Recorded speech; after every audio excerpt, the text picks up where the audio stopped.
குறிப்பாக விசேட தேவையுள்ள மக்களுக்கு டோட்டஸ் கேர் லிமிடெட் வழங்கும் சேவைகள்.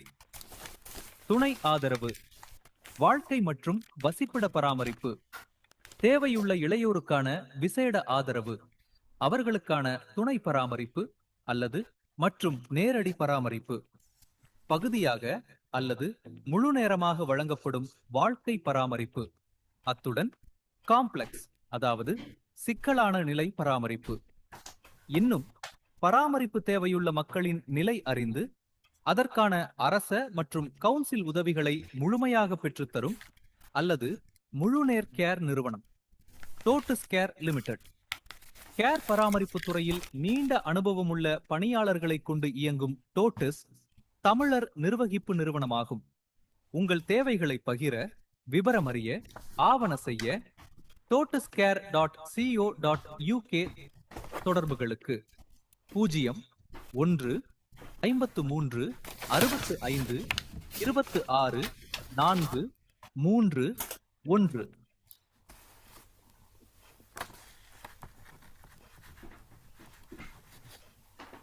லக்ஷ்மி ஜுவல்லர்ஸ். பாரம்பரிய நகை முதல் நவநாகரீக நகைகள் வரை தினம் தினம் புது புது டிசைன்கள், அத்துடன் உங்கள் விருப்பப்படி ஓர்டர் கொடுத்தும் செய்திடலாம். அனைத்து நகைகளும் செய்கூலியில் 25% விலை கழிவு. பாரம்பரிய முறைப்படி இலவசமாக பொன்னுருக்கி தரமான வைரத்தாளி கொடி செய்து தருகிறார்கள். மாதம் 100 பவுண்ட்ஸ் படி 12 மாதம் நகை சேமிப்பு திட்டத்தில் இணைந்து முடிவில் 1300 பவுண்ட்ஸ்கள் பெறுமதியான தங்க நகைகளை தருகிறார்கள். தரமான தங்கத்திற்கு லண்டனில் சிறந்த இடம் East Ham. Lakshmi jewellers. Smashing the airwaves with the best music. It's Nagrecha Radio 92 FM. Nagrecha radio DAB அலவரிசை 92 FM அலவரிசை மற்றும் 24 மணி நேரம் ஒலிக்கும் லண்டன் தமிழ் ரேடியோ .நெட்டினூடாகவும் இந்த நிகழ்ச்சி உறவுகள் இப்போது கேட்டுக்கொண்டிருக்கிறீர்கள். இன்றைய உலா வருகின்ற காற்றலையின் சிறப்பு நிகழ்ச்சியை தொடர்வது தகவல் சாலை. தொகுத்து வழங்க நம்மோடு திரு யோகரட்டம் அவர்கள் இன்றைய பொழுதோடு சேர்ந்திருக்கிறார். வரவேற்றுக் கொள்ளலாம். உற்சாக வணக்கம் யோகரட்டம் அண்ணா. வணக்கம் அன்பனடா மகன். வணக்கம் அன்பனேர்களே. புத்தாண்டு வாழ்த்துக்களும் உரித்தாகட்டும். புத்தாண்டு வாழ்த்துக்கள். இது எங்களுடைய முதலாவது நிகழ்ச்சி நினைக்கிறேன் புத்தாண்டுக்கு. ஆம் ஆம், நிச்சயம் அது முக்கியமானது புத்தாண்டு வாழ்த்துக்கள். அத்தோடு புதிய ஒரு எண்ணத்தோடு புதிய உத்வேகத்தோடு இயங்குவோம் என்ற நம்பிக்கையோடு மீண்டும் இந்த நிகழ்ச்சிக்குள் வந்து கொள்கின்றோம். ஆகவே வழமை போல கைவசமுள்ள செய்திகள், தெரிந்த செய்திகளோடு சேர்த்து பார்க்கக்கூடிய விடயங்களை ஒன்றாக பார்த்து கொண்டு இந்த நிகழ்ச்சியை நகர்த்தி செல்லலாம் நினைக்கின்றேன். முதலாவதாக வழமை போன்று நாங்கள் பிரித்தானிய செய்திகளை எடுத்து வருவோம். அந்த இதில் பிரித்தானிய செய்தி என்பது இன்று நேற்று என்றில்லை, இந்த வாரம் முழுவதும் செய்திகள் பெரிதாக பேசப்படும் ஒரு வாரமாக அமைந்துள்ளது. குறிப்பாக இன்று கூட பத்திரிகை செய்திகள் பார்க்க போனால் இந்த லண்டனில் உள்ள இந்த குற்றச் செயல்களுடைய வீழ்ச்சி பல வருடங்களுக்கு முன்பு 20, 21, 22 போன்ற வருடங்களில் ஒரு வருடத்தில் லண்டனை பொறுத்தவரையில் எத்தனை கத்தி குத்துக்கள், எத்தனை இளைஞர்கள் உயிரை பறிகொடுத்த செய்திகளை நாங்கள் கேட்டு வந்தோம். ஆனால் இப்போ கடந்த வருடத்தில் அதில் ஒரு 10% வீழ்ச்சி ஒன்று ஏற்பட்டிருப்பதாக தெரியுது. ஒருவர் இறந்தாலே அது பெரிய விஷயம். ஆகவே 30 பேர் இறந்தால் அது பரவாயில்லை என்று எடுக்க முடியாது. இருந்தாலும் வலிமையாக இருந்த அந்த தொகைகளோடு ஒப்பிடும் பொழுது ஒரு சிறிய முன்னேற்றம் காணப்பட்டுள்ளது. இது எதற்காக இங்கே முக்கியமாக கூறப்படுகிறது என்றால், பிரித்தானியாவுக்கும் அமெரிக்காவுக்கும் இடையிலே ஒரு பனிப்போர் ஒன்று நடந்து கொண்டிருக்கிறது. அதாவது லண்டன் மேயர் சதிக் கான், அவர் ஒரு இஸ்லாமியர், அது முஸ்லிம் சேர்ந்தவர். இதை மனதில் வைத்துக்கொண்டு அமெரிக்க ஜனாதிபதி டொனால்ட் ட்ரம்ப் அவர்கள் பல தடவை லண்டனை பற்றி குறை கூறிக்கொண்டு வருவார். அதே நேரம் லண்டன் மேயர் ஒன்றுக்கு உதவாதவர், அவர் எதுவுமே செய்யவில்லை என்ற மாதிரி அவரை திட்டி தீர்த்து கொண்டே வந்தார். ஆனால் இப்பொழுது சற்று அவர் அமர்த்தி வாசிக்க வேண்டிய ஒரு தேவை இருக்கிறது. காரணம், நியூயார்க் நகரத்தில் மேயராக வந்த மம்தானி, அவர் ஒரு இஸ்லாமியர், அவரும் இந்திய பூர்வீக குடியுடையவர். ஆனால் அவரை பகிரங்கமாக எத்து வந்த டொனால்ட் ட்ரம்ப் இறுதியில் அவர் வெற்றி பெற்றவுடன் கட்சியை மாற்றி அவர் சரி என்று அதை ஏற்றுக்கொண்டார். ஆகவே இப்பொழுது அது ஒரு விடயம்.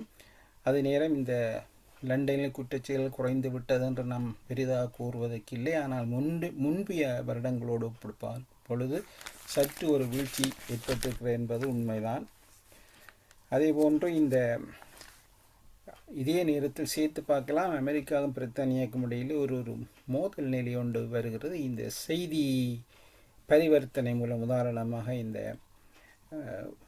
குரோக் என்ற இணைய வழி செயல்பாடுகள், மற்றது ஏஐ மூலமாக தரப்படும் தரவுகள், இந்த விடயத்தில் பிரித்தானியா கடுமையாக இருக்கிறது. இப்படியான இமேஜுகள், இந்த காட்சிகள் அல்லது புதிதாக வடிவமைக்கப்பட்ட அல்லது போலியாக வரையப்பட்ட காட்சிகளை பயன்படுத்தக்கூடாது என்ற விடயத்தில் பிரித்தானியா கடுமையாக இருக்கிறது.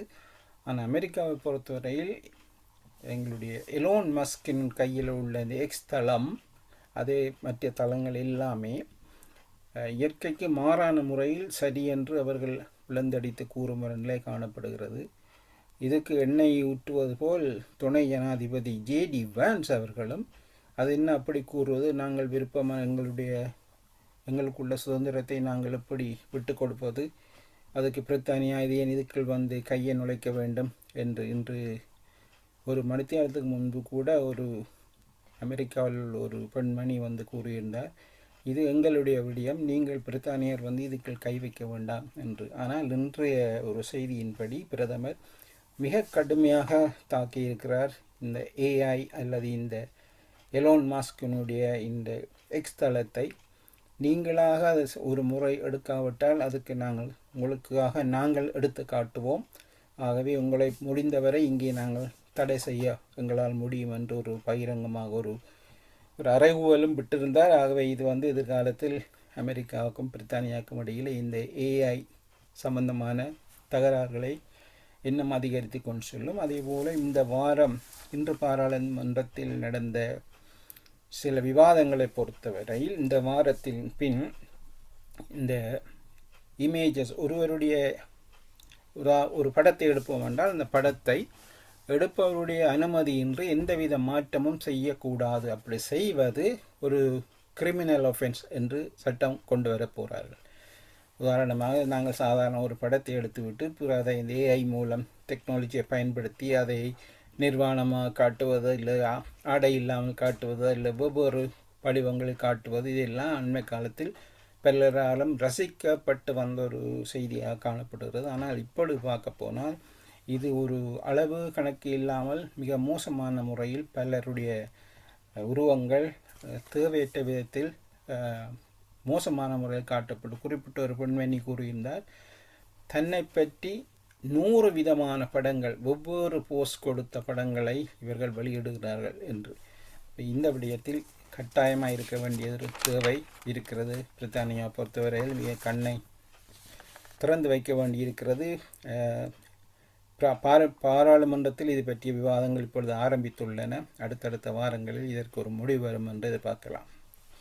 சரி, உள்ளூர் அரசியலுக்கு போவோம். உள்ளூர் அரசியலில் அண்மை காலமாக பிரதான எதிர்க்கட்சியாக இருந்த கன்சர்வேட்டிவ் கட்சி அல்லது டோரி கட்சி அண்மை காலமாக ஒரு சரு நிலையை கண்டு கொண்டே இருக்கிறது. அதாவது பொதுவாக அந்த கட்சி என்று நான் கூறுகிறேன். எப்படி என்றால், அந்த கட்சியில் உள்ள முக்கியமான பாராளுமன்ற உறுப்பினர்கள் அல்லது முன்னாள் அமைச்சர்கள் என்பவர்கள் அந்த கட்சியை விட்டுவிட்டு நைஜல் ஃபராஜினால் உருவாக்கப்பட்ட ரிஃபார்ம் யூகே என்ற கட்சிக்கு ஒருவர் பின்னொருவராக அங்கே மாறி வருவதை காணக்கூடியதாக இருக்கிறது. இது உண்மையில் ஒரு அவமானத்துக்குரிய ஒரு செயல்தான்.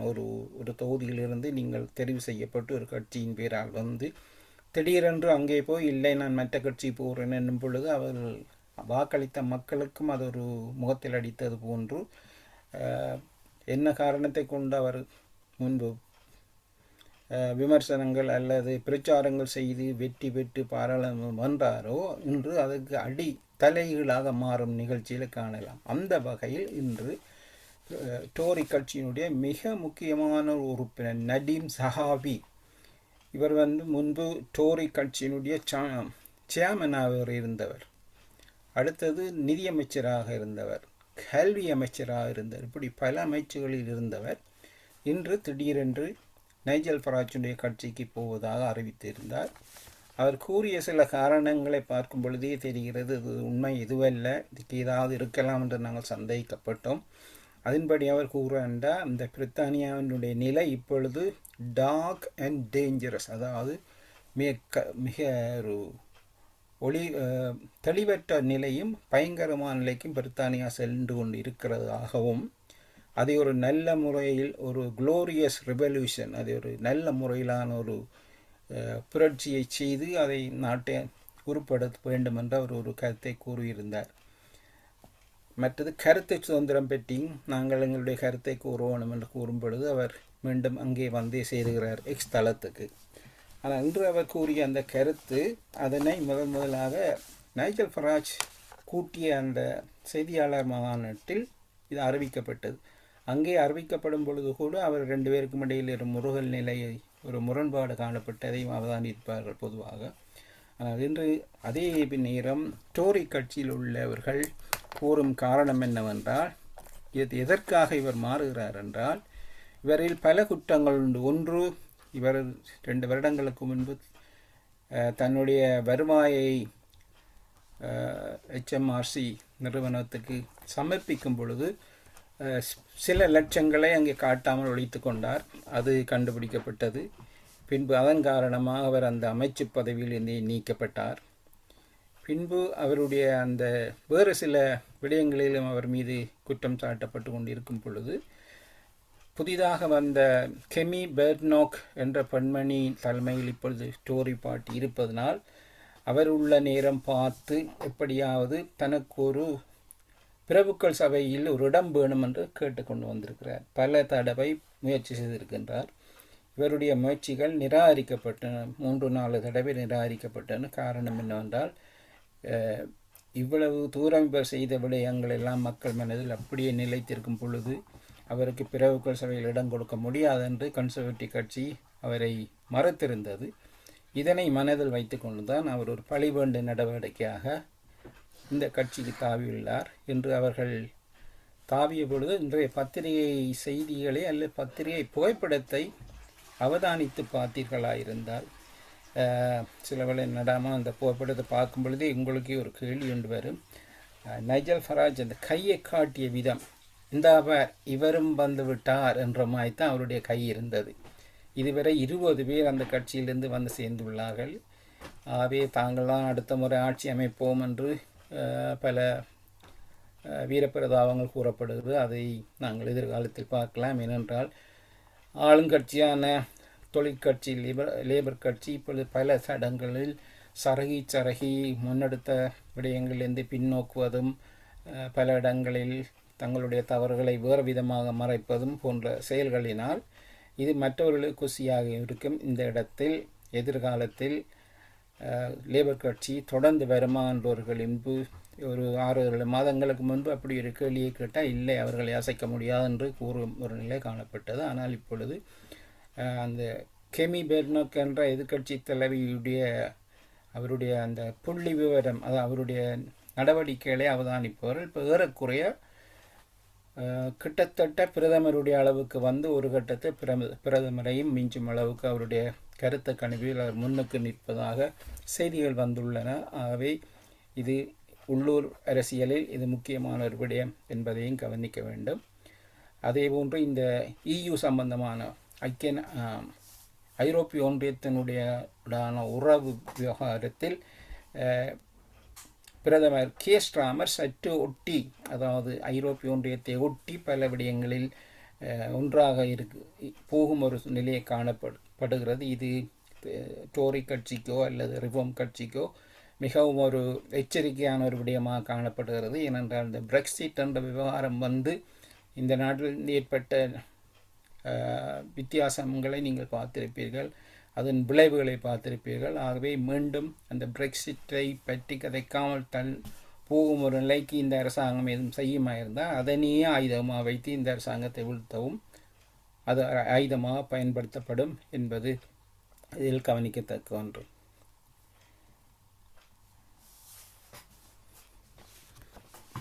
அடுத்ததாக இந்த நான் முதல் கூறியது போன்று இந்த ஆஃப்கோம் என்றது இந்த ஒவ்வொரு அமைப்புக்கும் ஒரு கட்டுப்பாட்டு சபை உண்டு. உதாரணமாக இந்த செய்தி ஸ்தாபனங்களுடைய நிகழ்ச்சிகளை பார்க்கும் பொழுது இந்த ஏஐயினுடைய போக்கு அதிகமாக போவதனால் புதிதாக ஒரு சட்டம் பெற இருக்கிறது. இப்படி என்றால் அவர்கள் மீதான அபராதம் விதிக்கப்பட வேண்டும். அப்படி என்றால் உலகம் பூராக அவர்களுக்கு வரும் வருமானத்தில் 10% அபராதமாக செலுத்த வேண்டும், அல்லது ஒரு 18 மில்லியன் பவுன்கள் நஷ்டஈடாக வழங்கப்படும் என்றொரு செய்தி அடிபட்டது.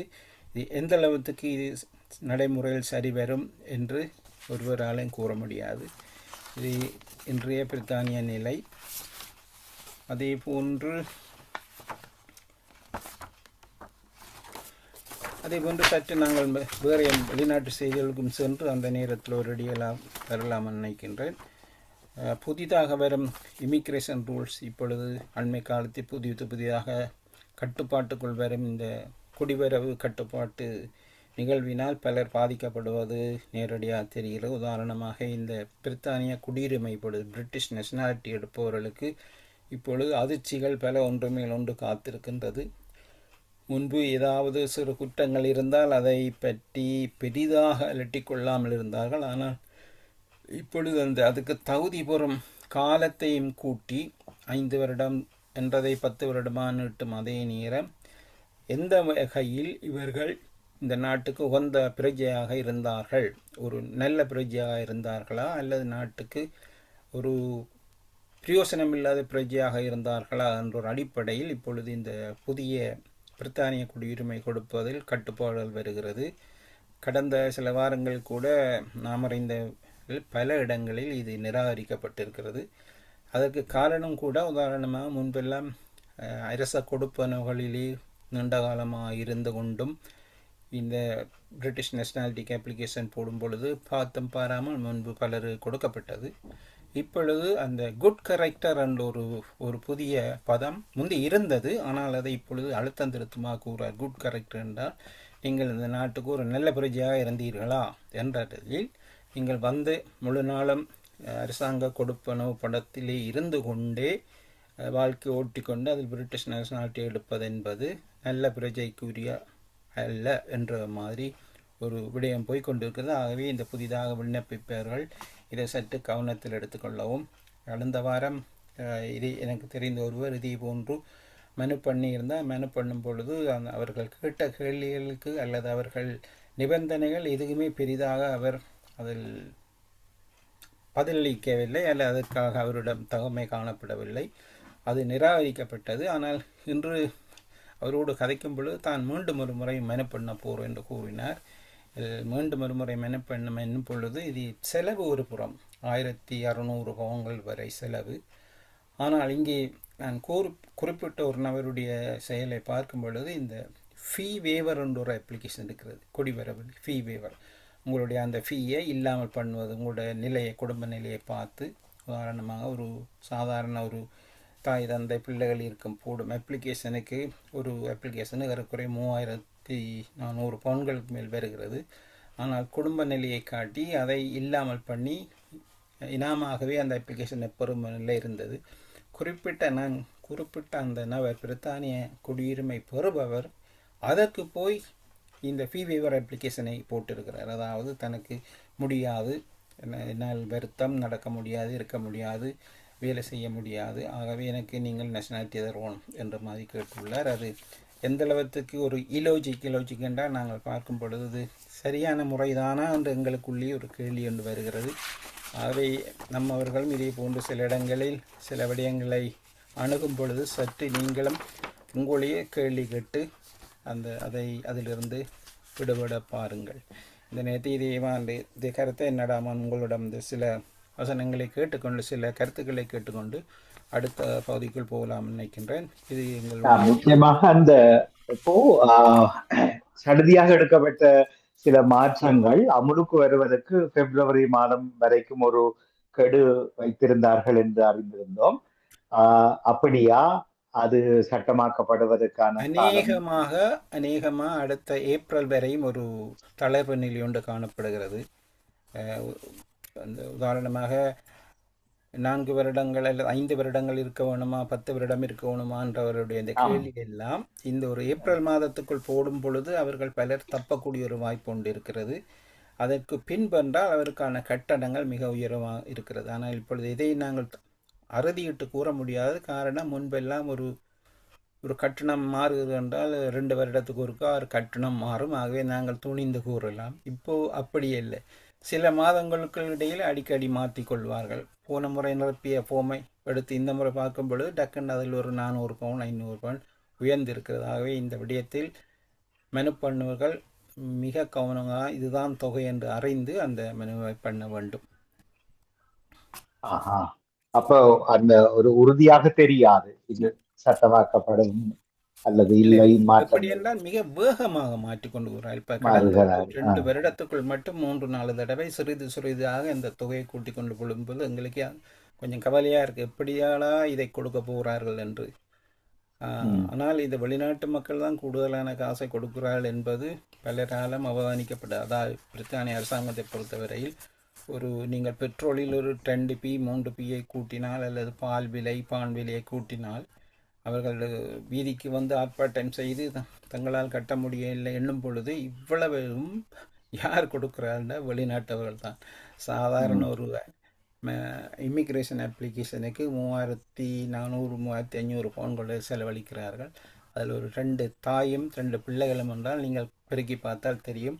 இந்த காசு ஒரே நேரத்தில் எடுக்கப்படுகிறது. இது எங்கே போகிறது? திரைசேரிக்கு தானே இந்த பணம் போகிறது. இங்கே பால் விலை 3p பான் விலை 5p அல்ல, இங்கே ஒரே நேரத்திலேயே 1000 2000 என்று அதிகரிக்கிறது. இது ஒரு கொடுமையான நிலைமை என்று கூட சொல்லலாம்.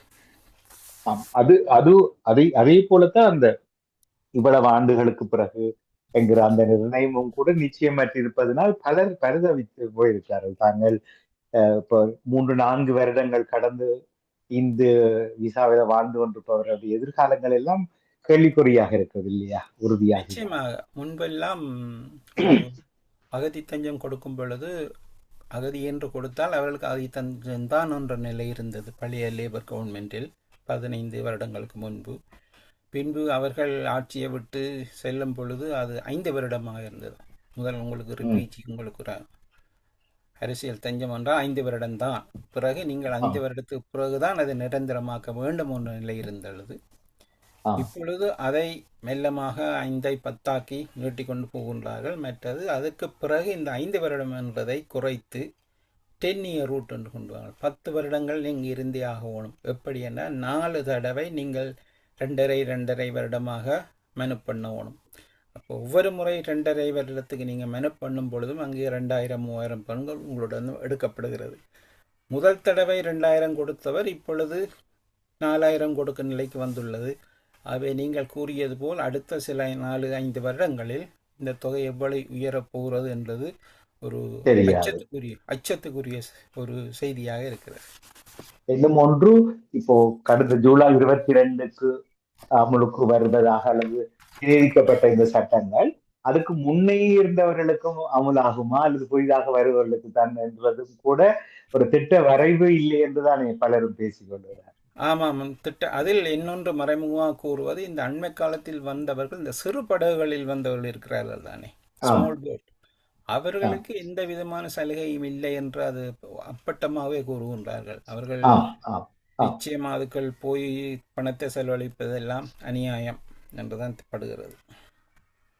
இங்க இருந்து அந்த ஸ்கில் விசாவில் வந்தவர்கள்லாம் பெரும் அவதிக்கு தங்களுக்கு ஒரு நிச்சயமற்ற தன்மை, 5 வருடமா 10 வருடமா அல்லது நாம் முன்பு வந்திருந்தோம் எங்களுக்கு மீது அமுலாக போகிறதா, அதாவது 5 வருடங்களை கடக்காதவர்கள் என்கிறது இருக்கிறது. இது போன்ற மாற்றங்கள் வருகிற போது அவ்வப்போது எங்களுக்கு உடனமாக அறியத்தான். ஆமாம், நிச்சயமா இதை பற்றி நாங்கள் கூறும்பொழுது கூட மிகவும் கவனமாக கூற வேண்டியிருக்கிற என்றால் நாங்கள் ஒன்றை கூறி 2 மாதத்துக்குள் இன்னொன்று புதுசாக மாறிவிடும். ஆகவே நீங்க சொல்லக்கூடாது, போன மாதம் நீங்கள் சொன்னீங்கள் இப்படி என்று சிலர் என்னோட வாதிட்டவர்களும் இருக்காங்க. முந்தி சொன்னீங்க அப்படி என்ன இப்போ சொல்றீங்க இப்படி எல்லாம் கூறுவார்கள். ஆமாம் ஆமாம் ஆமாம் அந்த வார்த்தைகளில் கவனமாகத்தான் இருக்க வேண்டும். உண்மைதான். சரி, பார்ப்போம். சரி, நாங்கள் சற்று உலக செய்திகளுக்கு சென்று வருவோம். அடுத்த ஒரு 20-25 நிமிடங்களுக்கு அதை பற்றி கதைக்கலாம்னு நினைக்கிறேன். எல்லோருக்கும் தெரியும் இப்பொழுது என்ன நடந்து கொண்டு உலக சூழ. எங்கு பார்த்தாலும் போர்க்கோலம் போர் மயம் என்ற மாதிரி ஒரு தோற்றம் ஒன்று உருவாகிறது. நாங்கள் எடுத்தடுப்பில் முதலாவது செல்லணும் என ஈரானுக்கு செல்லலாம். எல்லோருக்கும் தெரியும் ஈரானில் என்ன நடந்து கொண்டு இருக்கிறது என்று. ஈரானில் அங்கு உள்ள பொருளாதார நிலைப்பாடு மோசமாக செல்லும் நிலையில் மக்கள் கடந்த டிசம்பர் 28 அளவில் வீதிகள் இறங்கி ஆர்ப்பாட்டத்தில் இறங்கி இருந்தார்கள். அது பொதுமக்கள் என்று இருக்க நிலை மாறி சமுதாயத்தில் உள்ள அத்தனை பேருமே வீதிக்கு இறங்க வேண்டிய ஒரு நிலை காணப்பட்டது. அது மாணவர்களாக இருந்தால் என்ன, வைத்தியர்களாக இருந்தால், தாதிகளாக இருந்தால் என்ன, அலுவலகங்கள் பணிபிரிவுகளாக இருந்தாலும் எல்லோரும் பாதிக்கப்பட்ட நிலையை அவர்கள் அரசாங்கத்தை எதிர்த்து ஆர்ப்பாட்டங்கள் இறங்கும் பொழுது வழமையாக ஈரான் சரியான வன்முறையை கட்டவிழ்த்து இந்த வீதி ஆர்ப்பாட்டங்களை இந்த எதிர்ப்புகளை அடக்கி வந்தது நாம் அறிந்த காலம் முழுவதும். பலர் கொல்லப்பட்டாலும் அவர்கள் எந்த கவலையும் இல்லாமல் தங்களுடைய வேலையை கொண்டு செல்வார்கள். 1979 ஆண்டுக்கு பிறகு இந்த முறை இப்பொழுது 2025-2026 ஆண்டு நடைபெற்று கொண்டிருக்கும் இந்த போராட்டங்கள், இந்த வீதி ஆர்ப்பாட்டங்களானது இதுவரை நாங்கள் கதைத்து கொண்டு இருக்கிற வரையிலே ஏறக்குறைய 578 பேர் வரை கொல்லப்பட்டதாக செய்திகள் வந்து கொண்டிருக்கிறது. நான் இந்த செய்திக்கு வர முன்பே இப்பொழுது இன்னும் கூடியிருக்கலாம் என்று எதிர்பார்க்கிறோம். கண்மூடித்தனமாக துப்பாக்கி சூடு நடைபெறுகிறது. பலர் கொல்லப்பட்டு அவர்களை அந்த உடல்களை மோக்கன்னு சொல்வார்கள், உடல்களை பராமரிக்க நிலம் இல்லாத நிலையில் தரையில் போட்ட ஒரு உடலுக்கு மேல் இன்னொரு உடலை ஒன்றுக்கு மேல் ஒன்று அடுக்கும் ஒரு பரிதாப நிலை காணப்படுகிறது. அத்தோடு மொத்தமாக இந்த தணிக்கைகள், அதாவது செய்தி தணிக்கைகள் இருக்கிறது. உதாரணமாக இந்த இணையதளங்கள் எல்லாமே நிறுத்தப்பட்டு துண்டாடப்பட்டுள்ளன. ஆகவே எந்த விதமான உண்மை செய்திகளும் வெளியில் வர நியாயமில்லை. அப்படி இருந்தும் பலர் கஷ்டப்பட்டு அங்கொன்றும் இங்கொன்றும் புகைப்படங்கள் எடுத்து அனுப்பி கொண்டு இருக்கிறார்கள்.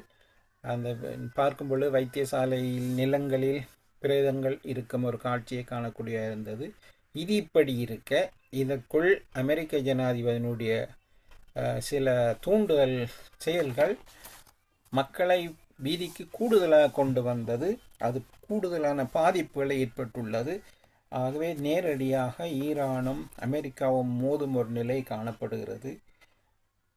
சில தினங்களுக்கு முன்பே அமெரிக்க ஜனாதிபதி கூறியிருந்தார், நாங்கள் எல்லாம் எங்கள்கிட்ட கண்ணெல்லாம் ரெடியாக இருக்குது, நாங்கள் வருவோம், உங்கள் வந்து பாடம் படிப்பிப்போம் என்ற மாதிரி கூறினார்.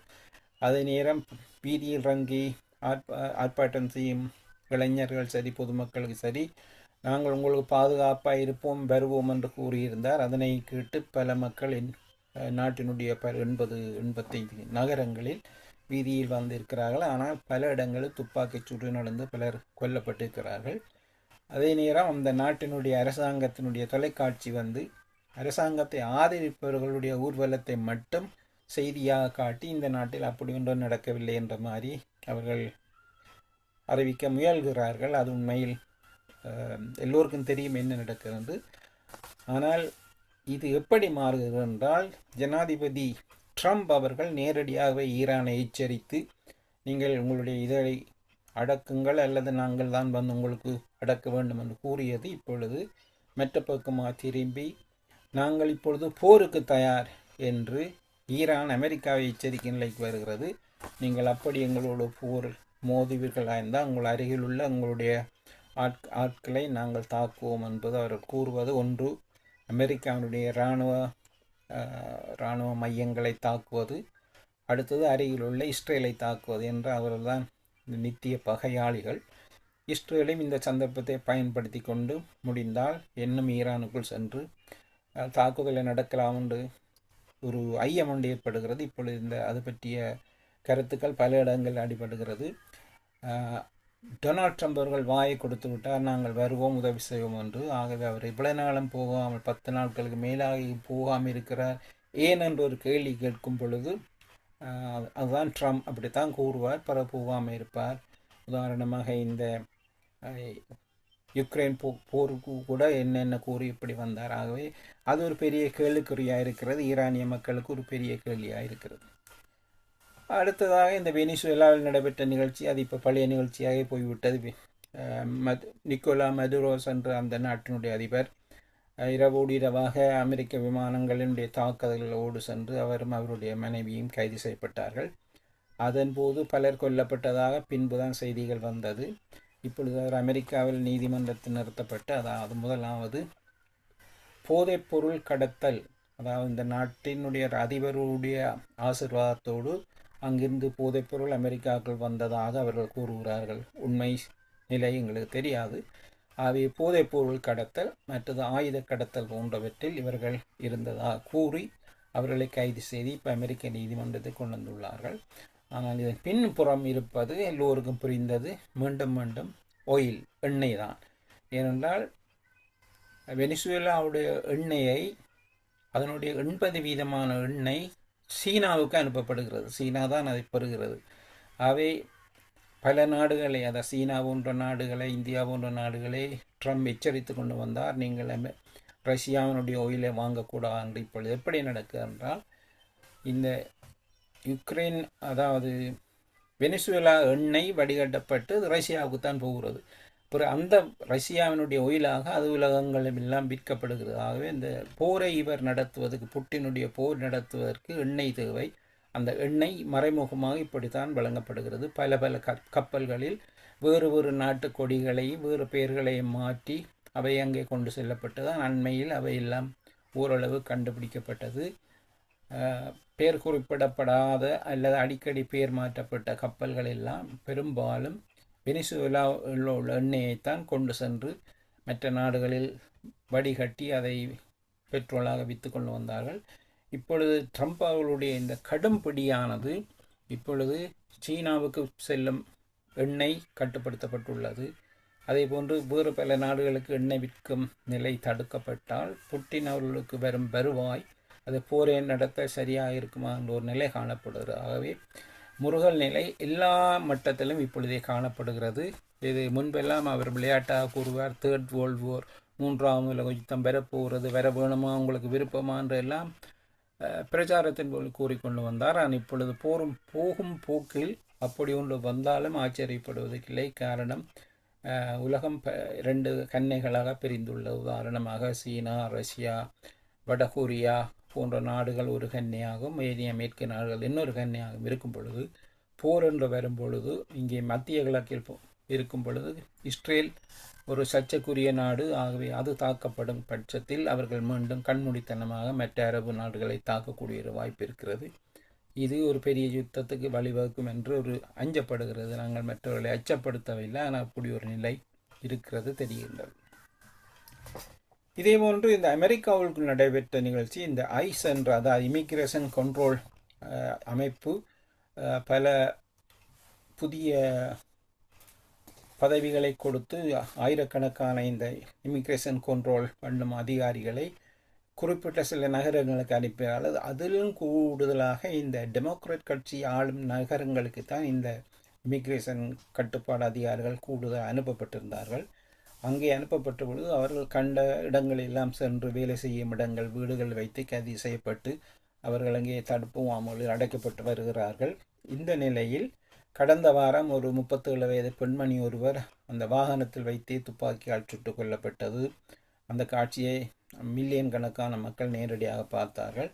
அதில் போலீசாருடைய தவறு, உண்மையில் அவர் அந்த வாகனத்தை நேர் எடுக்க பொழுது அங்கே உள்ள பனி காரணமாக அது மற்ற பக்கம் இழுபட்டு போகும் பொழுது அவர் நேரடியாக துப்பாக்கியால் சுட்டிருந்தார். அந்த சுடுபட்ட செய்தியை 2-3 நாளாக பிணைந்து அது பிழையான செய்தி, கடைசியாக ஏஐ மூலமாக ஒரு படமும் வீடியோ காட்டப்பட்டது. ஆகவே அங்கே தங்களுடைய தவறை மறைப்பதற்கு ஏஐயுடைய விற்பனர்களும் ட்ரம்ப் அவர்களும் சேர்ந்து அந்த நிகழ்ச்சியை ஒரு பிழையான முறையில் காட்டி அந்த பெண் தான் குற்றவாளி என்ற மாதிரி காட்டியிருந்தார்கள். அது கவலைக்குரிய விடயம். அது குறிப்பிட்ட அந்த பெண்மணி ஒரு எழுத்தாளர், ஒரு கவிஞர் என்றது முக்கியமானது. சாதாரண ஒரு பெண்மணி அல்ல. அப்படி அவருக்கு 6 வயதில் ஒரு குழந்தை வேறு இருந்தது. ஆகவே இந்த விஷயம் இப்பொழுது அமெரிக்காவில் ஒரு பெரிய சர்ச்சை. இப்போ அமெரிக்க நகரங்களில் இதற்கு எதிராக ஆர்ப்பாட்டங்கள் நடைபெறுகிறது. இங்கே ஈரானில் உள்ளூர் வேறொரு விதம் ஆர்ப்பாட்டம், அமெரிக்காவில் அமெரிக்க மக்கள் அமெரிக்கா அரசாங்கத்துக்கு ஒரு ஆர்ப்பாட்டங்கள் இருக்கிறது. அவை கூட்டி கழித்து பார்த்தால் இந்த ட்ரம்பினுடைய இந்த அதிரடி நடவடிக்கைகள், ஒன்று திடீரென்று வெனிசுலாவுக்கு போய் அங்கே தாக்குதல் நடத்தினார், திடீரென்று குத்தீஸ் உள்ள இடங்களில் தாக்குதல் நடத்தினார், இப்பொழுது ஈரானுக்குள் செல்ல போதார் கூறுகிறார். இப்படி அதிரடி நடவடிக்கைகளை கூறும் பொழுது ஒன்று மட்டும் எங்களுக்கு புரிகிறது, எதையோ மனதில் வைத்து இவர் இத்தனையும் செய்கின்றார். அந்த எதையோ என்றால் அவருடைய ஆட்சிக்கு நவம்பர் மாதம் இறுதியில் ஒரு இடைக்கால தேர்தல் நடைபெறும். 4 வருடம் என்றால் 2 வருடத்தில் ஒரு தேர்தல் நடைபெறும். ஆகவே அந்த தேர்தலை பொறுத்து தான் அடுத்த முறை இவர் தொடர்ந்து ஜனாதிபதியாக இருப்பாரா அல்லது இவருடைய கட்சி அடுத்த முறை பதவிக்கு வருமா என்ற ஒரு நிலை உறுதிப்படுத்தப்படும். ஆகவே இப்பொழுதிலிருந்தே அவர் அந்த 2வது தேர்தல் நேரத்தில் மக்களுடைய கவனங்களை வேறு பக்கமாக திசை திருப்பி, ஏனென்றால் அவருடைய பொருளாதார கொள்கைகள் அங்கே தோற்று அங்கே எதிர்ப்புகள் எல்லாம் பல இடங்களில் வளர்ந்து கொண்டு வரும் பொழுது அதனை ஒரு திசை திருப்பும் முயற்சியாக இந்த பல நாடுகளுக்கு சென்று அங்கே அடிப்பது உதைப்பதாக இருக்கிறார். இப்பொழுது கிரீன்லாந்து என்ற நாட்டில் அங்கே சென்று தான் அந்த நாட்டை தன்னுடைய நாடாக மாற்றப் போகிறேன் என்று கூறுகிறார். அங்கே வேறு புது பிரச்சனை உருவாக்குகிறார். ஏனென்றால் ஐரோப்பிய ஒன்றியத்தில் இருக்கும் 2 நாடுகள், அதில் ஒரு நாட்டு இன்னொரு நாடு, உதாரணமாக டென்மார்க்கின் கட்டுப்பாட்டில் உள்ள கிரீன்லாண்டை இவர் தான் இராணுவ பலம் கொண்டு பிடிக்க போகிறோம் என்னும் பொழுது 2 ஐரோப்பிய ஒன்றிய நாடுகளுக்குள்ளே ஒரு முறகல் நிலை ஏற்படுகிறது. இப்படி பல சிக்கல்களை உருவாக்கியுள்ளார். ஆனால் இவர் கூறிய பொழுது தான் வந்தால் உலகத்தில் போரே இராது, அமைதி நிலவும் என்று கூறியிருந்தார். இப்பொழுது அவர் பல இடங்களில் இந்த வெடிக்கு தெரிவைத்தது போல் பல பிரச்சனையை கிளறியுள்ளார். இது எங்கே சென்று முடியும் என்பதை நாங்கள் சற்று பொறுமையாக இருந்தால் பார்க்க வேண்டும். இது பற்றி எங்களுடைய சில கருத்துக்களையும் கேட்டுக்கொண்டு அடுத்த ஒரு சில செய்திகளையும் எடுத்து வருவோம். நலாமோ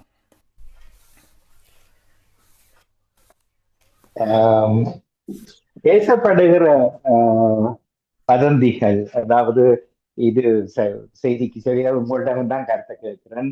ஒரு ஒரு ஒரு துணை படைகளை அமெரிக்க அதிபர் தலைமையிலாக அமைக்கப்படுகிறது, பெரும் அச்சுறுத்தல்களை விடுக்கப்படுவதற்கு காரணமாக இருக்கிறது. 3 பெரும் சக்திகள் வல்லரசுகளாக ஆட்சியை முழு உலகத்தையும் கைக்குள் கொண்டு வர போகிறார்கள். இன்னொரு புறத்திலே இவர்கள் உள்ளூர தங்களுக்குள்ளே சில டீல்களை வைத்துக் கொண்டு அரசியல் லாபத்துக்காக தங்களை வளப்படுத்துவதற்காக இப்படி நாடகமானது, இப்படி பல விதம் இது எப்பவும் ஏற்படுவதுதான். எந்த விமர்சகர்களுக்கு கூத்துத்தானே, நிறைய பேர் விதமாக கதைக்கலாம். உங்களுடைய பார்வை என்ன? எத்தகைய தூரம் இன்னும் ஒரு 5 ஆண்டுகள் நகரும், ஒரு 4 ஆண்டு? என்னுடைய தனிப்பட்ட கருத்து, இந்த அமெரிக்கா அந்த மேக் அமெரிக்கா கிரேட் அகெயின் என்ற ஒரு கோஷத்தோடு தான் பதவிக்கு வந்தார்கள். அதற்கு முதல் ஜனவரி 6ஆம் தேதி 2005ஆம் ஆண்டு நினைக்கின்றேன், 5 வருடங்களுக்கு முன்பு அதே அரசாங்கத்தினுடைய தலைமையகத்துக்கு தன்னுடைய மக்களை கூட்டி சென்று அங்கே அதிரடி நடவடிக்கைகளை செய்து ஒரு சட்டத்துக்கு புறம்பான முறையில் நடந்து கொண்ட ஒரு ஜனாதிபதி மீண்டும் ஜனாதிபதியாக அதிக பலத்தோடு தேர்வு செய்யப்பட்டார் என்னும் பொழுது எல்லோருக்குமே சந்தேகமாக இருக்கிறது. என்ன நாடு இது, இவ்வளவு அநியாயம் செய்திருக்கும் பொழுதும் அவரையே மக்கள் ஆதரித்தார்கள், உண்மையாக ஆதரித்தார்களா அல்லது வேறு விதமாக தேர்வு செய்யப்பட்டார் நிலையில். ஆகவே அவர் அதில் ஓரளவுக்கு உரிசை கண்டு கொண்டுள்ளார். மற்றது அந்த பதவிக்கு வந்தவர் இந்த பதவியை விட்டு விலகினால் தனக்கு ஆபத்தென்று அந்த பதவியில் இருப்பதற்காக எதையும் செய்வார். அது செய்யும் பொழுது உள்ளூரிலும் சில அதனுடைய நடவடிக்கை செய்வார், வெளிநாடுகளும் இப்பொழுது. ஆனால் அதே நேரம் அவர் செய்யும் ஒவ்வொரு நடவடிக்கையும் உலகத்தில் உள்ள பெரிய தலைவர்கள் கூறுவார்கள் பப்ளிக்காக பகிரங்கமாக அதை கண்டிக்கும் அளவுக்கு இல்லை. 2 பேருடைய குரல் அங்கொன்றும் இங்கொன்றுமாக கேட்கிறது. மற்றவர்கள் அவருக்கு ஏதோ வித பயத்தில் இருப்பதாக தெரிகிறது என்றால் அவர் சில விடயங்களில் தங்களை நடுத்தருவில் விட்டு விடுவார் என்ற அச்சம். உதாரணமாக இந்த யுக்ரைன் விவகாரத்தில் ஐரோப்பிய நாடுகள் முழுவதும் யுக்ரைனுக்கு ஆதரவாக இருந்து பணபலம் மற்றது ஆயுத பலம் எல்லாம் கொடுத்து கொண்டும் இந்த நேரத்தில் அமெரிக்காவினுடைய ஆசீர்வாதத்தை அவர்கள் எதிர்பார்த்து கொண்டு தான் செய்கிறார்கள். அவர் இடைக்கிடையே அதை விரட்டி கொண்டே இருப்பார். நான் பாதுகாப்பு தருவேன் இல்லை தரமாட்டேன் என்று சொல்லும்பொழுது இவரை கோவப்படுத்தி இந்த யுக்ரைன் விவகாரத்தில் இவர் அங்கால் அகன்று போவாராயிருந்தால் முழு செலவும் முழு பொறுப்பும் தங்களிடமே வந்துடும். ஆகவே அவரை பாய்க்கக்கூடாது என்ற ஒரு நிலையில் அவரிடக்கும் இந்த கிரீன்லேண்ட் போன்ற விடயங்கள், இந்த வெனிசுவேலா போன்ற விடயங்களில் பகிரங்கமாக கருத்து கூறும் தலைவர்களை நான் காரணமில்லை. ஆகவே இதுதான் நீங்கள் கூறியது போன்ற உண்மையில் பொலிட்டிக்ஸ் தான் இது. மனித உரிமைகள் என்று கூறுவார்கள். ஆனால் தங்களுக்கு வரும் பொழுது அது மனித உரிமையா அல்லது என்ன உரிமை என்று தெரியல. ஆகவே ஒரு ஸ்திரமற்ற நிலை காணப்படுது. அடுத்து என்ன நடக்கும் என்று கூற முடியாத நிலை காணப்படுது. இந்த நாங்கள் எதிர்பாராத நிலையில் இந்த ஈரான் யுத்தமானது அது யுத்தமாக மாறமாயிருந்தால் அது மிகப்பெரிய அழிவுகளை மீண்டும் கொண்டு வரும். ஆகவே உலகத்தில் உள்ள பொருட்கள் விலை அதிகரிக்கப்படும், எண்ணெய் விநியோகம் தடை செய்யப்படும், மீண்டும் விலைகள் உயரும். இதனால் இனி ஏற்கனவே கஷ்டத்தில் இருக்கிற நாடுகள் மீண்டும் கஷ்டத்துக்கு உள்ளாகும். ஆகவே இது ஒரு பொருளாதார ரீதியாக இதை வைத்துக்கொண்டே பொருளாதார ரீதியாக சம்பாதிக்கின்ற நாடுகளும் இருக்கின்றது. குறிப்பாக இந்த 50% வரி, 500% வரி, 200% வரி என்று கொண்டு வந்து மற்ற நாடுகளுடைய செல்வங்களை தன்னுடைய நாட்டுக்கு கொண்டு வந்த இதே ஜனாதிபதி இதே யுத்திகளை இருக்கும் இந்த 2.5 வருடங்களில் ஒவ்வொரு யுத்திகளை கொண்டு வந்து மற்ற நாடுகளை ஒரு பலமிழந்த நாடுகளாக காட்டி தான் பலமுள்ளவராக காட்டுவார் என்று தெரிகிறது. ஆனால் இது நேரம் இந்த யுக்ரைன் போர் எந்த வழியில் செல்கிறது என்பதை பொறுத்து தான் இந்த உலக சமநிலை நிர்ணயிக்கப்படும் என்பது என்னுடைய தனிப்பட்ட கருத்து. அப்படி என்றால் இப்போது 2 வருடங்கள் தான் அதிகூடிய பதவியை ஒரு ஜனாதிபதி அமெரிக்காவில் வகிக்கலாம். அது அவருடைய அரசியல் விதி. ஆனால் இவருடைய போக்கு இல்லை என்று ஆகுமோ? 3வது முறை வரலாம் என்பதையும் தீர்மானிப்பாரோ? ஆமாம். இது பலருக்கும் வந்த சந்தேகம். எனக்கு கூட இந்த சந்தேகம் வந்து பலரும் அதை வெளியில் கூறாவிட்டாலும் இவர் போற போக்கில் 2வது இடைக்கால ஜனாதிபதி தேர்தல் நடக்குமா என்ற ஒரு சந்தேகம் எனக்கே வருகிறது. என்றால் அவர் எதையும் செய்வார். இதுவரை செய்த எல்லா விதமான அதிரடி நடவடிக்கைகளையும் பிழை என்று தெரிந்தாலும் அதை எடுத்து கதைக்க முடியாது இருக்கும் பொழுது ஏதாவது ஒரு காரணத்தை காட்டி அல்லது அந்த நேரத்தில் சில மாதங்கள் முன்பு வேறொரு பெரிய பிரச்சனையை உருவாக்கி இந்த நேரத்தில் நான் நிச்சயமாக இதில் எலெக்ஷனில் கவனம் செலுத்தக்கூடாது, நாங்கள் வேறு நடவடிக்கை இறங்குவோம்னு சொல்லி அந்த இடைக்கால ஜனாதிபதி தேர்தலை நடத்துவாரா என்பது ஒரு பெரிய கேள்வி. இது தனிப்பட்ட விதமாக நான் நினைத்தாலும் பலரும் இதை கூறுவதை என்னுடைய காதால் கேட்டுள்ளேன். ஆகவே அது கூடிய ஒரு தந்திரமாகவும் இதை எதிர்பார்க்கலாம். என்றால் ஒரு பொதுவான போக்கிலே தெரிகிறது. அதீதமான நப்பாசைகளை எல்லாம் அவர் சாத்தியமாக்க முயற்சிக்கிறார். அப்படியானவர் அதை அனுபவிக்காமல் ஓய்வு பெறுவாரா என்பது ஒரு பெரும் சந்தேகம். அதே நேரம் இவ்வளவுத்துக்கு முடியல தனக்கு சமாதானத்துக்கான பரிசை கொடுக்க வேணும் என்று அடாப்பிடியா இருக்கிறார். அதில் அந்த கொலம்பியானுடைய ஒரு எழுத்தாளர், ஒரு பெண்மணி, அவருக்கு கொடுக்கப்பட்ட சமாதான அந்த விருதை தான் அவருக்கு கொடுப்பதாக அவர் வந்து ஒரு கருத்தை கூறுகின்றார். இது கேட்கும் பொழுதே பலருக்கு சிரிப்பாக இருந்தது. ஆனால் இன்று வந்த சில கருத்துக்கும்படி இப்படி கொடுக்கப்பட்ட ஒரு விருதானது மற்றவர்களுக்கு கடன் கொடுக்கவோ மற்றவர் பெயருக்கு மாற்றவோ விற்கவோ முடியாத விருது என்று கூறப்படுவதனால் அதிலும் இவருக்கு ஒரு அடிவிழ இருக்கிறது என்றுதான் நான் நினைக்கின்றேன். ஈரானுடைய எதிர்ப்பு ஆர்ப்பாட்டங்கள், எதிர்ப்பான அலைகள் அமெரிக்கா போன்றவற்றின் தூண்டல் மட்டுமா? அதுக்கு மீறி ஈரானுடைய ஆட்சியும் அப்படிப்பட்ட ஒரு சர்வாதிகாரம் தானா? அதுதான் அந்த காகம் இருக்க பனம்பழம் விழுந்துன்னு சொல்வார்கள். பல வருடங்களாக ஈரானுடைய ஆட்சி என்றது மிக கொடுமையான ஒரு ஆட்சி தான். பல பொருளாதார ரீதியாக மற்றது அங்கே இந்த ஊழல், அந்த அரசாங்கத்துக்கும் நிறைய ஊழலினால் அங்கே பெரிய அளவு பணம் கொள்ளையடிக்கப்படுகிறது. அவர்கள் ஏதோ எல்லாம் கூறுவார்கள். அதனால் இந்த மக்களுக்கு அந்த பணம் செல்லாமல் அவர்கள் வீதியில் நின்று சாப்பிட வழி இல்லாத நிலைக்கு அப்படியா இருந்ததும் இந்த ஈரான் அப்படி நிலைக்கு கொண்டு வந்து அதை விட்டுள்ளார்கள். ஆகவே அது கூடி நாங்கள் கூறியது உண்மைதான். அந்த நிலைக்கு கொண்டு வந்து விட்டது இந்த ஈரானிய அரசாங்கம். அதனால் நிறைவே மக்களுக்கு வெறுப்பு, மற்ற அவர்களுடைய இந்த தூக்கு தண்டனை கொடுக்கும் விதங்கள் இவையெல்லாம் பல விதத்திலும் எதிர்ப்பை பெற்றது. ஆகவே இந்த நேரத்தில் பார்த்து மற்ற நாடுகள் நேரடியாக கூறாவிட்டால் இந்த சந்தர்ப்பத்தில் ஆவது இந்த ஈரானிய அரசாங்கம் விழ வேண்டும் என்று எல்லோரும் உள்ளூர ஒரு வேண்டுகோள் விட்ட மாதிரி அமைதியாக இருந்து எதிர்பார்த்து கொண்டு இருக்கிறது தான் நினைப்படுகிறது. ஆனா அது அமெரிக்க அதிபருக்கு அவருடைய போக்குக்கு சாதகமாக போகிறது. ஏனென்றால் அப்படித்தான் அது அமைய உலக போகிறது நீதிக்கு தான். என்றால் அவரும் பார்த்து கொண்டே இருக்கிறார். ஏனென்றால் இவர் கூறிய பொழுது இப்போ ஈரான் கூறுகிறது நாங்கள் போருக்கு தயார் என்ற ஒரு வசனத்தை கூறிவிட்டார் நேற்றிலிருந்து. ம். நீங்கள் எங்களை தாக்க வந்தால் நாங்கள் போருக்கு தயார் என்னும் பொழுது அவர்களுக்கு அருகில் உள்ள சில முக்கியமான இடங்களை தாக்குவார்கள். அது குறிப்பாக இஸ்ரேலை மனதில் வைத்த கூறுகிறார். ஆனால் இவர் கூறும் அளவுக்கு இஸ்ரேலை தாக்குவார்களா தெரியவில்லை. என்ன கடந்த முறை நடந்த யுத்தத்தில் என்ன இஸ்ரேல் எப்படி இவர்களை அடக்கி வைத்தது என்பது நாங்கள் பார்த்திருக்கிறோம். ஆகவே அது நடைமுறையில் சரி வருமோ தெரியாது. ஆனால் ஏதோ ஒன்றை இவர்கள் கூறிக்கொண்டே இருக்க வேண்டும். யாரும் வாயில் ஒன்றும் சொல்லாமல் இருக்க முடியாது. ஆகவே வாயில் வருவது எல்லாத்தையும் சொல்லிக்கொண்டே இருப்பார்கள். ட்ரம்ப் ஒரு பக்கமும் இங்கால மற்ற நாடுகளும் இப்படித்தான் கூறிக்கொண்டிருக்க போகிறது. என் பக்கம் நிறைவாக ஒரு வினா, இப்போது அடுத்த 3 ஆண்டுகள் இந்த புதிய தொழிற்கட்சி இங்கிலாந்திலே ஆ நீடிக்குமா? அல்லது வேறு அதிரடியான மாற்றங்கள் எதிர்பார்க்கப்படுமா? அதிர்வு நிச்சயமாக இருக்கும், இல்லை என்று கூறுவதற்கு இல்லை.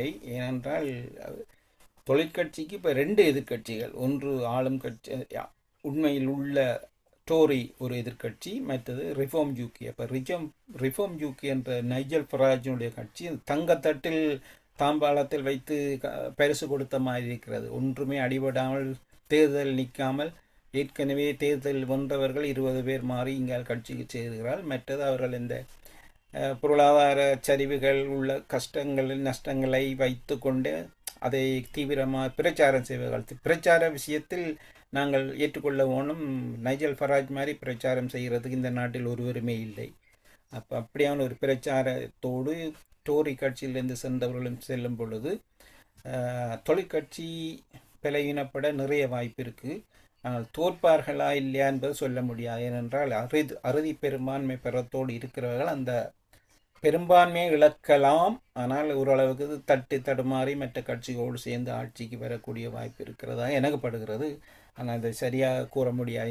இந்த நாட்டு அரசியல் கொஞ்சம் சிக்கலானது. அப்படி என்றால் ஒரு திடமான தன்மையை இந்த அரசு கடைபிடிக்க முடியாமல் தவிக்கிறது என்பதுதான் சொல்ல முடியும். ஸ்திரமற்ற ஒரு நிலை தான் காணப்பட போகிறது. ஏனென்றால் மர்மமாக இன்னொரு விடயம் போய்கொண்டிருக்கிறது. நைஜல் ஃபராஜுக்கு பின்னால் டொனால்ட் ட்ரம்ப் நிற்கிறார். மற்றது எங்களுடைய எலோன் மாஸ்க் அவர்கள் நிற்கிறார்கள். அதே போன்று இப்போ பிரான்ஸை எடுத்துக்கொண்டால் பிரான்சில் உள்ள லூபென் அவருடைய அது தீவிர வலதுசாரி கட்சி, அதற்கு பின்னணியிலும் எலோன் மாஸ்க் நிற்கின்றார். அங்கே உள்ள அரசியல் சிக்கல் இப்பொழுது வலுத்து கொண்டே செல்லுகிறது. அது நாளை முக்கியமான நிகழ்ச்சி நடைபெற இருக்கிற பிரான்சில் மெரி லுப்பெனுக்கு எதிரான வழக்கில் தீர்க்கப்பட்ட அந்த தீர்ப்புக்கு எதிரான அப்பீல் மனு நாளையிலிருந்து விசாரிக்கப்பட போகிறது. பிப்ரவரி மாதம் 12ஆம் தேதி வரை. அதில் உண்மையில் அவர் மீண்டும் குற்றவாளி என்று உறுதி செய்யப்பட்டால் 2 வருட கடவுளுடைய சிறை தண்டனையும் 2 வருட வெளியில் உள்ள தண்டனையும் மற்றது 5 வருடத்துக்கு ஜனாதிபதி தேர்தல் அரசாங்க பதவிகள் பங்கு செல்லக்கூடாது என்ற ஒரு கட்டுப்பாடும் விதிக்கப்பட்டுள்ளது. ஆகவே நாளையிலிருந்து பிரான்சில் இன்னொரு புதிய சிக்கல் உருவாகிறது. இது அடுத்த பொது தேர்தலில் அல்லது அடுத்த ஜனாதிபதி தேர்தலில் இப்பொழுது அங்கே ஆட்சியில் இருக்கும் ஸ்திரமற்ற பிரெஞ்சு அரசாங்கம் இப்பொழுது ஸ்திரமற்ற அரசாங்கம். ஆகவே அது மீண்டும் அங்கே லூப்பென் என்ற பெண்ணினுடைய தலைமையில் அல்லது அவர் தற்செயலா சிறைக்கு சென்றால் அவருடைய இளம் தலைவரான பண்டலாவுடைய தலைமையில் ஆட்சி அமைந்தாலும் ஆச்சரியப்படுவதற்கு. ஆகவே எங்கு சுற்று பார்த்தாலும் ஒரு வலதுசாரி கையோங்கி ஒன்று அதாவது ஐரோப்பிய நாடுகளில் வலதுசாரி போக்கு வளர்ந்து கொண்டு வருகிறது நேரத்தில் எல்லா நாடுகளிலும் ஒரு பலவீனம் காணப்படும். நீங்கள் சொன்ன ஸ்திரமற்ற நிலை காணத்தான் போடுகிறது. எதிர்பார்ப்புகள் சாதகமாக அமைந்து இவையெல்லாம் நல்ல நிலைக்கு இட்டு வாழுகிற மக்களுக்கு நிம்மதியான வாழ்க்கையை கொடுக்க இந்த வேளையில் பிரார்த்தித்துக் கொள்வோம். பார்ப்போம். மறுவாரம் மாற்றங்கள் வருகிற போது இன்னும் ஒரு பக்கத்தில் உங்கள் செய்திகளோடும் சந்திப்போம். வேறு தகவல்கள் உங்களிடம் இருக்கின்றனவா? ஒரு சிறிய நான் இறுதியாக ஒரு சுவையான செய்தி ஒன்று, நல்ல ஒரு உண்மையான செய்தியும் சுவையோடு கவலையும் சேர்ந்த ஒரு செய்தி இன்று வந்தது. 2000ஆம் ஆண்டு இத்தனை 25 வருடங்களுக்கு முன் மொசாம்பிக் என்ற இடத்தில் ஒரு பெரிய வெள்ளப்பெருக்கு வந்து அந்த வீடுகளுக்குள்ளே வெள்ளம் வந்து மக்கள் வேறு வழியின்றி எல்லாரும் மரங்களில் ஏறி இருந்தார்கள். குறிப்பாக 4 நாட்களாக ஒரு 15 பேர் ஒரு மரத்தில் ஒன்றாக இருந்தார்கள். அதில் குறிப்பிட்ட ஒரு பெண்மணிக்கு மகப்பேற்று காலம் வந்த பொழுது அந்த மரத்திலிருந்தே இந்த குழந்தையை பெற்றெடுத்தார். பின்பு அந்த சவுத் ஆப்பிரிக்காவுடைய ஹெலிகாப்டர்களை அடையாளம் கண்டு அந்த நிலையில் அங்கே சென்று அவர்களை 2 பேரையும் தூக்கி கொண்டு வந்திருந்தார்கள். அந்த பிள்ளைக்கு பேர் ரொசித்தா. 2000ஆம் ஆண்டு பிறந்த பிள்ளை ரொசித்தா. 25 வருடங்களிலிருந்து இன்று காலை அந்த ரொசித்தா உயிரிழந்துள்ளார். ஓ அது ஒரு கவலையான செய்தி. அவருக்கு ஒரு குழந்தை இருக்கிறதா, இன்னொரு படிக்கு 25 வயதில் இருக்கிறதுக்கு இன்னொரு 5 வயதில் ஒரு பிள்ளை இருக்கிறது. இன்று காலை அவர் உயிர் துறந்துள்ளார். ஆனால் இவர் அந்த பிறந்த நிகழ்ச்சி அந்த நேரம் பெரிதாக பேசப்பட்டதுனால் உலகத்தினுடைய சகல தொலைக்காட்சிகளும் அவர்களை படம் எடுத்து அந்த படம் உலகம் பூரா வரம் வந்தது. இன்று கூடிய சில பத்திரிகைகள் கூட அந்த படங்களை பார்க்கக்கூடிய இணையதளத்தில் பார்க்கக்கூடிய இருக்கிறது. அந்த குறிப்பிட்ட அந்த பெண்மணியையும் குழந்தையும் அமெரிக்காவுடைய காங்கிரஸ் அமெரிக்க அரசாங்கத்துக்குள் அழைத்து செல்லப்பட்டு அவர்களுக்கு விசேட கௌரவம் கொடுக்கப்பட்டதும் ஒரு செய்தி. இது பலருக்கும் தெரிந்த செய்தி. அதில் எனக்கே இது புதிய செய்தி. இதை பார்த்தவுடன் எமது மக்களோடு இதை பகிர்ந்து கொள்ள வேண்டும் என்ற ஒரு ஆசை வந்தது. நல்ல வேளை நீங்கள் ஞாபகப்படுத்தினால் அந்த நிகழ்ச்சியை நல்ல சுவையான செய்தியோடு சேர்த்து ஆமாம். கொண்டு போகலாம் நினைக்கின்றேன். ஆம்.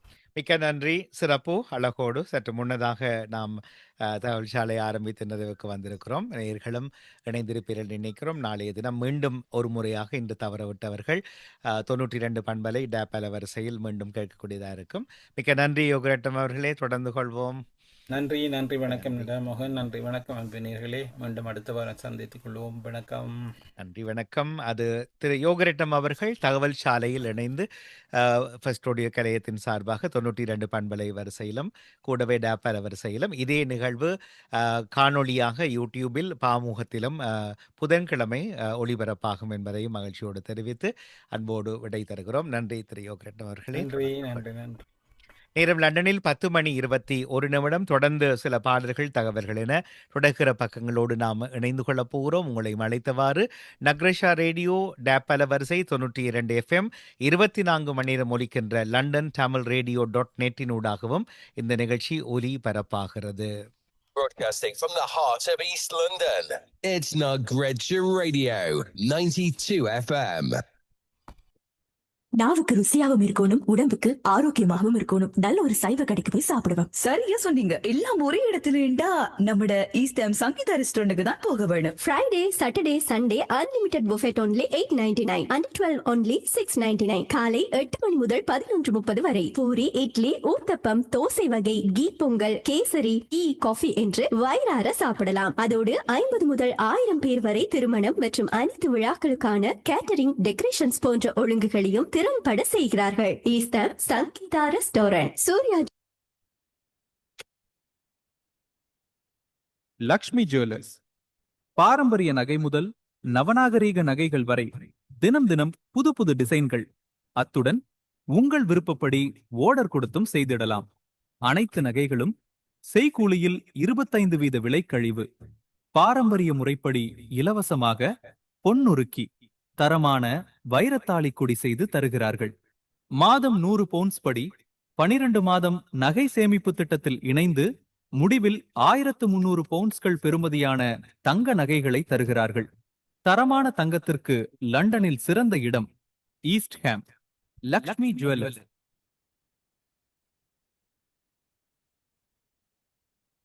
டோட்டஸ் கேர் லிமிடெட் வழங்கும் பகுதியாக அல்லது முழு நேரமாக ஆதரவு தேவைப்படும், குறிப்பாக விசேட தேவையுள்ள மக்களுக்கு டோட்டஸ் கேர் லிமிடெட் வழங்கும் சேவைகள்: துணை ஆதரவு, வாழ்க்கை மற்றும் வசிப்பிட பராமரிப்பு, தேவையுள்ள இளையோருக்கான விசேட ஆதரவு, அவர்களுக்கான துணை பராமரிப்பு அல்லது மற்றும் நேரடி பராமரிப்பு, பகுதியாக அல்லது முழு நேரமாக வழங்கப்படும் வாழ்க்கை பராமரிப்பு, அத்துடன் காம்ப்ளெக்ஸ் அதாவது சிக்கலான நிலை பராமரிப்பு. இன்னும் பராமரிப்பு தேவையுள்ள மக்களின் நிலை அறிந்து அதற்கான அரச மற்றும் கவுன்சில் உதவிகளை முழுமையாக பெற்றுத்தரும் அல்லது முழு நேர் கேர் நிறுவனம் டோட்டஸ் கேர் லிமிடெட். கேர் பராமரிப்பு துறையில் நீண்ட அனுபவமுள்ள பணியாளர்களை கொண்டு இயங்கும் டோட்டிஸ் தமிழர் நிர்வகிப்பு நிறுவனமாகும். உங்கள் தேவைகளை பகிர, விவரமறிய, ஆவண செய்ய totuscare.co.uk தொடர்புகளுக்கு 01-1-55-26-4-3-1. குளோபல் தமிழ் டிராவல்ஸ் மூலம் தமிழ்நாடு மற்றும் கேரளாவை சுற்றி பார்ப்போம் வாருங்கள். 2026 மார்ச் மாதம் 4ஆம் தேதி முதல் 18ஆம் தேதி வரை தமிழ்நாடு மற்றும் கேரளாவின் இயற்கையையும் கலாசாரமும், கோவில்கள், வரலாற்று கட்டிடக்கலைகள், கடற்கரை காட்சிகள் மற்றும் உலக பாரம்பரிய தளங்கள் என பல வகையான அனுபவங்களை நம் தலைமுறைக்கு காட்டுவோம் வாருங்கள். உங்கள் பயணம் மிக பிரம்மாண்டமாக அமைய கேட்டிய கிளி யூடியூபரும் உங்களோடு பயணிக்கின்றார். உங்களுடைய மகிழ்ச்சியான இந்த பயணத்தின் ஒவ்வொரு தருணங்களையும் யூடியூப்பில் காணொளியாகவும் நீங்கள் பார்க்கலாம். 1970 பவுண்ட்ஸ்கள் மாத்திரமே. இப்போதைய பதிவு செய்ய 0442416845 அல்லது 0746086535 இணையதளத்தில் பதிவு செய்ய www.lexustravels.org. ஊடக அனுசரணை தாய் தொலைக்காட்சி மற்றும் கேட்டிய கிளி. Smashing the airwaves with the best music. It's Nugredcha Radio 92 FM. நேரம் லண்டனில் 10 மணி 25 முதல் ஒலி கலையகம் வழங்கும் சிறப்பு நிகழ்ச்சி நக்ரெஷா ரேடியோ டேப் DAB அலவரிசை NAGRE-CHA நக்ரெஷா ரேடியோ வழியாக கிரேட்டர் லண்டன் பகுதிகள் அனைத்துக்கும் பாதி லண்டன் முழுவதும் 92 FM 92 பண்பலை வரிசையிலும் இந்த ஒலிபரப்பை கேட்கிறீர்கள். உலகம் முழுவதும் இணையமூடாக நக்ரெஷா ரேடியோ இணையத்தில் தேடலாம் ஆன்லைன், அல்லது லண்டன் தமிழ் ரேடியோ .netனூடாக இந்த 2 மணி நேர சிறப்பு காட்லை மட்டுமல்ல, இதனுடைய நீடித்த ஒலிபரப்பை 24 மணி நேரமும் இடைவிடா ஒலிபரப்பாக நீங்கள் 24 மணி நேரமும் உலகின் எப்பாகத்தில் இருந்தும் இதை அனுபவிக்க முடியும். இணையமூடாக லண்டன் தமிழ் ரேடியோ .netனூடாக நீங்கள் இணைந்து சிறப்பித்துக் கொள்ளலாம். ஞாபகம் இருக்கட்டும், இந்த மாதம் 31ஆம் தேதி சனிக்கிழமை ஈஸ்ட் ஹாம் மனோபார்க் ட்ரினிட்டி சென்டர் மண்டபத்தில் சிறுவர் இளையோர்களுக்கான 5 பெரும் சிறப்பு நிகழ்ச்சிகள் ஒரே தளத்தில் ஒன்றன் பின் ஒன்றாக அடுக்கடுக்காக வரப்போகின்றன. சிறுவர் இளையோர்களுக்கான ஓவிய கண்காட்சி, கை வினைத்திறன் கண்காட்சி, புத்தக பரிமாற்றம் புக் கிளப், அதேவேளை பொன்மாலை பொழுது இந்த முறை அழகிய மலர்கள் சிறப்பு குழந்தைகளின் இசை நிகழ்ச்சி, அவர்களுடைய சொந்த பேண்ட் முழு நீளமாக ஐரோப்பிய உலகத்தில் தமிழ் உலகத்தில் முதன்முறையாக சிறப்பு குழந்தைகள் முழுநேர இசை வழங்கி பாடல்களோடு தங்கள் இசை லாவகத்தை 1.5 மணிப்பொழுதின் சிறப்பு லாவகமாக படைக்கவிருக்கிறார்கள். 5ஆவதாக பிரிண்ட் மீடியா கிளப், இவர்களுக்கான சஞ்சிகை ஒன்று அறிமுகமாக போகிறது. அத்தனை நிகழ்வுகளும் இந்த மாதம் ஜனவரி 31ஆம் தேதி சனிக்கிழமை பிற்பகல் 2:30க்கு ஆரம்பித்து மாலை 7:30 மணி வரை இடம்பெறும். அனுமதி கட்டணங்கள் எதுவுமே இல்லை, முற்றிலும் இலவசம், அனைத்திலும் இலவசம். பங்கு பெற்றுபவர்கள் இலவசம், பார்வை இடுபவர்கள் இலவசம், பெற்றோர்கள் இலவசம். அவைவருடைய திறன்களை களமமைத்து கொடுக்கிற இந்த வாய்ப்பை முதல் ஒலி கலையகம் ஃபர்ஸ்ட் ஆடியோ பொன்மாலை பொழுதின் சிறப்பு அரங்கில் உலக தமிழ் மொழி நாளினுடைய சிறப்பு அரங்கத்தின் வாயிலாக இந்த முறை வெளிப்படுத்த காத்திருக்கிறோம். அதில் குறிப்பாக ஓவிய கண்காட்சி 4வது தடவையாக, கை வினைத்திறன் கண்காட்சி 3வது தடவையாக, புத்தக பரிமாற்றம் புக் கிளப் 2வது தடவையாக இடம்பெறப் போகிறது.